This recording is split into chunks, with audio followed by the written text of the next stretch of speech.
안타까운 소식. 예, 안타까운 소식이 지난 주말에 밀양이 울음바다. 이게 지난 연말에 전해드렸던 게 이제 눈물의 크리스마스 제천이 있었는데 네. 한 달여 만에 뭐 거의 불과 한 달이죠. 밀양에서 또 이제 세종병원 화재 참사가 벌어졌습니다. 예. 오늘 아침에 희생자가 한 분 추가가 됐어요. 네. 39분이 돌아가셨습니다. 모두 다 이제 60대 이상 90대까지의 고령 환자들이 많으세요. 여기가 뇌질환 그리고 중풍 이 전문 병원이었기 때문에 예. 그랬는데 본관에 이제 100여 명 그리고 이제 별관인데 요양병원이 따로 있어서 94명. 같이 이렇게 딱 붙어 있었잖아요. 네네. 근데 이제 뭐 계단으로 이렇게 분리되어 있는 건물이죠. 근데 지금 여러 가지 화재의 발화 원인이 뭐냐, 그 다음에 대처가 제대로 됐느냐, 여기에 주말부터 오늘까지 감식 결과와 새로운 사실들이 계속 나오고 있는데요. 초동 대처 문제로 또 보여집니다. 응급실에 탕비실에서 발화했고요. 경찰 발표로는 이게 천정 쪽이었기 때문에 전기 누전, 단락 혹은 합성 가능성이 크다. 워낙 건조한 상태지 않습니까? 예. 강추위에. 그런데 문제는 천정 마감재가 가연성 물질이 좀 많았던 것 같아요. 그래서 보면은 처음에 연기가 굉장히 빠르게 퍼져요. 그래서 4개의 통로를 통해서 연기가 급속히 1층에 퍼져나갔는데 가연성 많네요. 예, 그 가연성 물질이 이제 네. 탔을 가능성이 크고 외벽까지 번졌으면 더 큰 피해가 있을 뻔했는데 외벽까지 그나마. 가기 전에는 진압이 됐어요. 3시간이 좀 안 돼서 꺼졌으니까. 그래서 7시 32분에 최초 신고가 이루어졌고 35분에 소방관들이 도착을 합니다. 그런데 문제는 알고 보니 CCTV 결과 7시 25분경에 이미 불이 불이 났고 났고. 연기가 퍼지기 시작했어요. 그래서 이 병원 안에 소화기가 사용 흔적이 나왔어요. 그러니까 자체 진압을 하려고 했는데 실패한 것 같다. 그리고 이제 이 소방서에 신고가 된 것 같다. 신고하면서 자체 네. 그걸 했어야 되는데. 그러니까 이게 어떻게든 좀 외부에 안 알려지게 네. 하려고 노력을 했으나 불길을 못 잡았다는 그렇죠. 거죠.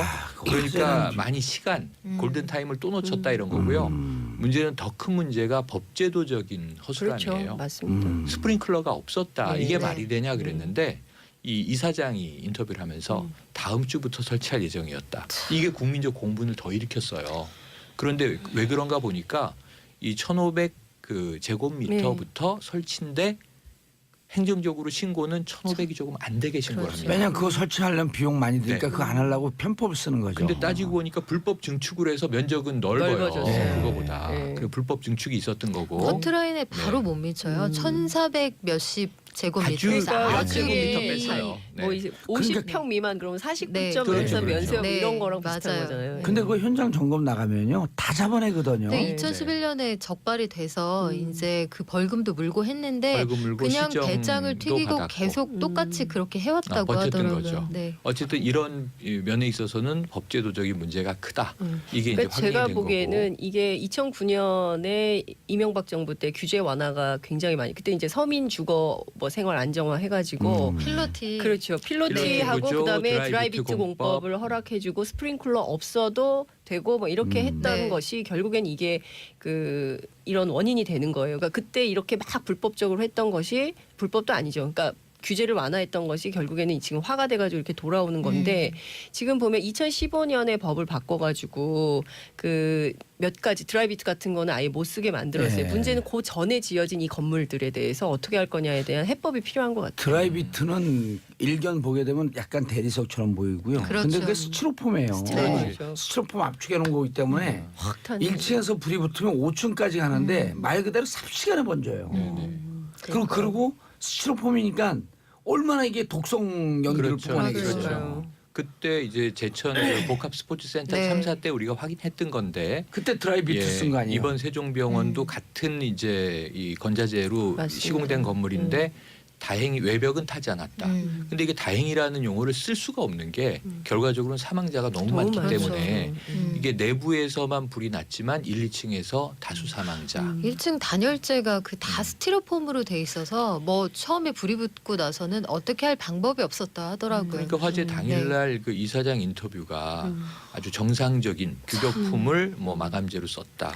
이 그러니까 건축자재는 문제가 없다 이런 네, 얘기부터 설사 하고 그렇다고 있는데 하더라도 도의상 해서는 안 될 말이죠. 그러니까 이게 법적인 문제가 없다라는 얘기인데 그럼 그 음. 법은 왜 이렇게 해놨느냐라는 그렇죠. 문제까지 국민적인 공부는 타고 맞습니다. 올라갑니다. 그러니까 이른바- 저는 요 얘기를 예. 해야 되는데요. 2월에 이제 임시국회 또 열리잖아요. 그러니까 예. 막 이렇게 막 얘기하고 그리고 정치 공방하고 정치 있는데. 공방만 하고 정쟁의 도구로는 삼지만 정작 입법할 때는 또 막 그런 업자들 뭐 이해관계자들이 막 네. 되면은 법률이 하나만한 법률이 또 되는 거예요. 그렇기 때문에 제가 보기에는 많은 사람들이 이용하는 공공시설에 해당되는 것은 규모와 상관없이 전부 이것을 의무화해야 된다. 그렇죠. 설치 의무화를 해서 다시는 이런 일이 벌어지지 않게 해야 되는데 예, 아니 이런데 이제 증축 그다음에 칸막이 이런 거 보면요. 경량 칸막이로 하거든요. 네. 경량 칸막이는 건면은 그 아주 얇은 철판처럼 돼 있어요. 근데 그 안에 그거만 뜯으면 그 안이 스티로폼이에요. 아니 스티로폼일 뿐만 아니라 지금 발화가 된 탕비실 혹은 처음에 뭐 간호사 탈의실에서 있다. 이 응급실 주변의 건물들이 다 이게 가설로 네. 이 급박하게 마감을 해서 합판이에요. 그러니까 합판과 경량 칸막이 맞아요. 그 두 개만 쓰거든요. 예, 예. 지붕까지도 경량 칸막이면 돈이 싸게 들고 그러니까요. 이 조립식이 씌워지거든요. 네. 그러니까 늘 돈, 이윤, 싸게 그러니까 뭐 그런 이렇게- 걸 그런 걸 잡을 수 있는 거는 네, 바꿔야 정확한 돼요. 법적 규제, 네. 법적 그 설비, 원칙 이런 게 있어야 되거든. 그러니까 이게 들여다 보니까 이게 우리가 참 안타까운 일인데 사고가 이렇게 참사가 대참사가 되고 들여다 보니까 거동이 불편한 네. 고령 환자를 밀집해서 수용을 하는 병원이었고 예. 네. 수익을 내야 되니까 예. 그래놓고 응급실에는 또 가연성 소재가 너무 많아요. 매트리스에 맞아요. 알코올을 아, 붙인다고 생각을 그렇죠. 해보십시오. 다 불에 타는 거잖아요. 거기다 이제 유독가스 나오고. 네. 그러니까 이런 상황인데 스프링클러만 있었어도 피해를 줄일 수 있었다. 그렇죠. 초기에 좀 잡을 수 있었다. 네. 이런 문제고 아니면 신고를 제대로 빨리 좀 하든가. 그러니까 이런 문제에서 항상 내부적인 수습을 하다가 골든타임 놓치고 일이 커진 다음에 소방관들은 현장에서 고생을 했는데 네. 결국은 제가 보기엔 복합적인 문제로 사고는 커졌고 근데 문제는 여기에 또 방문을 한 정치인들은 아, 샷 저는 공방을 진짜- 하는데 정말 네. 그러지 않았으면 밀양 시민들이 좋겠어요. 강력하게 항의했습니다. 네. 그랬더니 이제 이런 문제에 대해서 민주당원이 여기 있네. 민주당 그러고 애들이라고 민주당 해요. 애들이라고 애들이 했어요. 여기도 민주당 근데 애들이 그래서 여기도 일단 있네. 팩트가 합니다. 틀렸어요. 애들이 네. 아니고 어른들이에요. 어른들이던데요. 아니 그리고 네.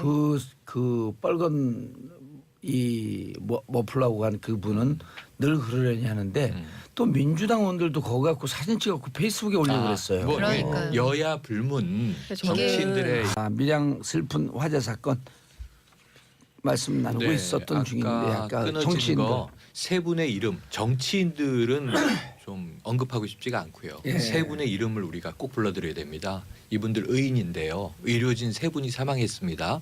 먼저 김점자 책임 간호사인데 네. 이분 연세가 거의 50이 되셨어요. 아, 그런데 이분은 간호조무사로 30년을 의료 현장에서 일한 분인데 네. 이 대학에 갈 형편이 안 돼서 전문대를 나와서 간호조무사가 됐지만 결국은 너무너무 나이팅게일을 지향했던 분인 것 같아요. 예. 간호사 자격증을 따냈고 세종병원이 간호사로서의 첫 직장이었던 겁니다. 그런데 여기서 끝까지 환자들을 돕다가 1층에서 결국 연기 질식으로 사망을 하셨고요. 함께 또 숨진 분이 김나희 간호조무사, 네. 30대 간호조무사가 계시고 의사도 한 분 사망했는데 민현식 의사입니다. 근데 이분이 세종병원 소속이 아니에요. 그러니까요. 세종병원에 있다가 행복한병원이라는 곳을 이직을 해서 정형외과 과장을 맡았는데 정형외과 의사가 시골 마을에는 부족하니까 예. 전 직장에 가서 원포인트 당직을 가끔씩 섰다는 겁니다.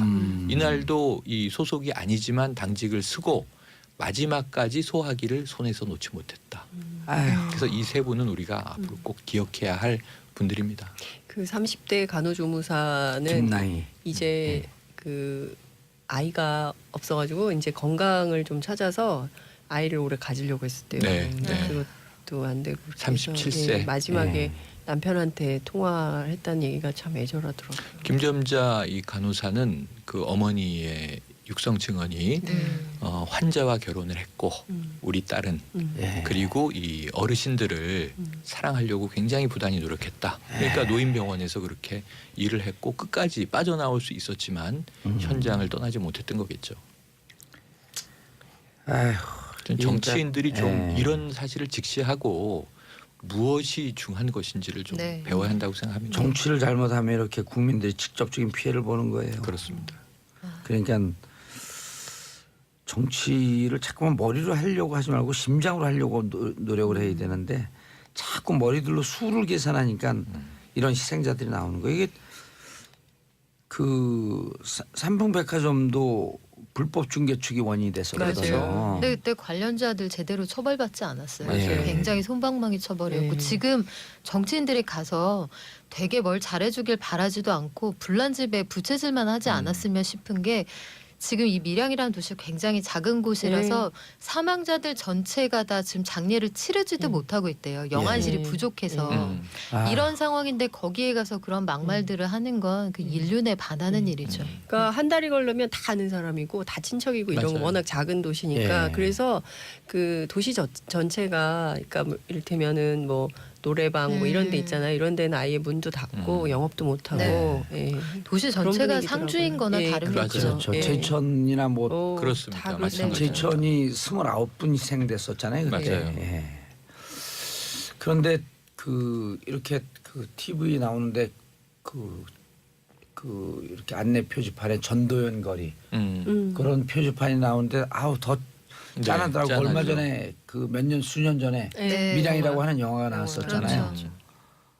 정말 조용하고 깨끗하고 그러니까 그런 지금 지난 제천 때는 이 크리스마스인데 또 이제 뭐 전 국민은 가족과 함께 보내는 날인데 그 정말 눈물의 연결식들을 보면서 정말 좀 이렇게 침울한 연말을 보냈는데 이번에 또 이제 설 명절이 이제 두 주 예. 앞으로 다가왔잖아요. 그러니까요.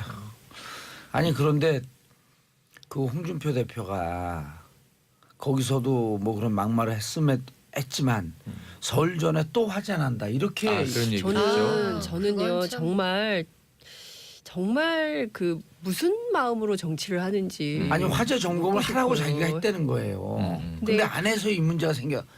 아니 그런 논법은 어디에 있으며 그다음에 이거 화재 점검 안 해서 설 전에 또 화재가 난다는 거예요. 그러니까 지금 이 두 가지 문제가 있어요. 처음에 내가 경남지사 시절엔 화재가 없었다.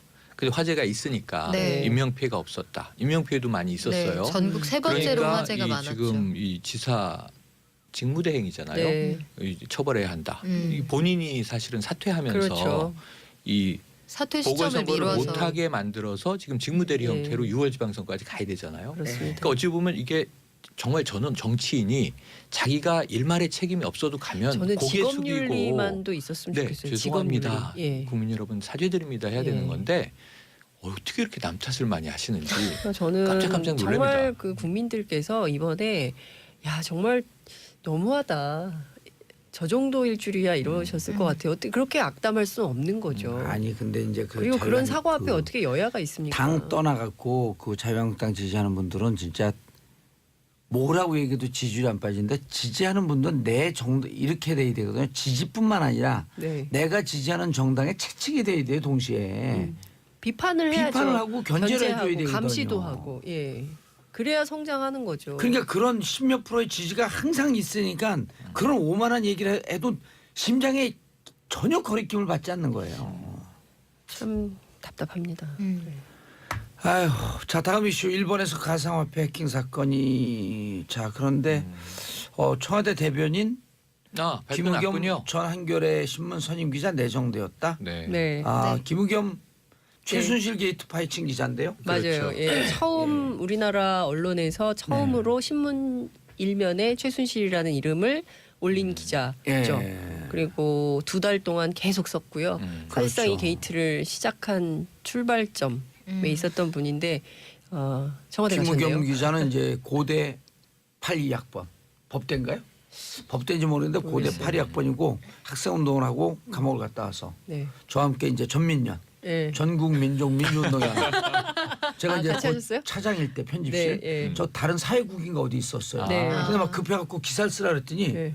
너무 글을 잘 쓰는 거야. 네, 글 그래서 잘 쓰죠. 김우겸 씨, 기자하세요. 그 얘기를 듣고 실제요. 아, 그래서 실제 그래서 스토리예요. 기자가 됐네. 근데 글을 너무 잘 썼어. 네, 제가 그 얘기는 들었어요. 그 저희 업계에 내려오는 얘기인데 네. 그 김의겸 선배가 그 감옥에 있을 때 김태촌하고 같이 바둑을 뒀다. 아니 기사를 너무 잘 써갖고 네. 그때 감옥 갔다 와봐야 뭐 89년도니까 네. 23, 24 요때였었거든요. 예. 그래갖고 그때 제 말에 영감을 얻어서 언론고시를 합격하고 한겨레 갔대는. 봉도사 때문에 기자 됐다. 그렇죠. 아, 라고 주장하는 거죠. 제가 또 말지에서 한글 했었잖아요. 맞아요. 한글. 예, 말지 기자. 그래서 제가 한글을 주로 잘 썼죠. 한글. 김은겸 기자 내정됐는데요. 잘 됐으면 좋겠습니다.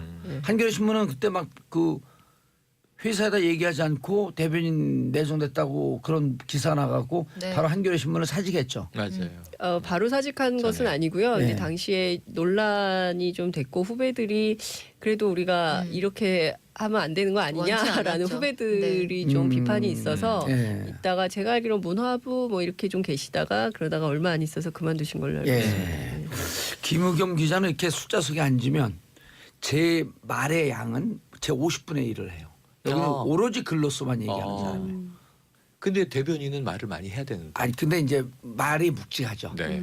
말수가 많지는 않지만 실수하지 않는 말. 네.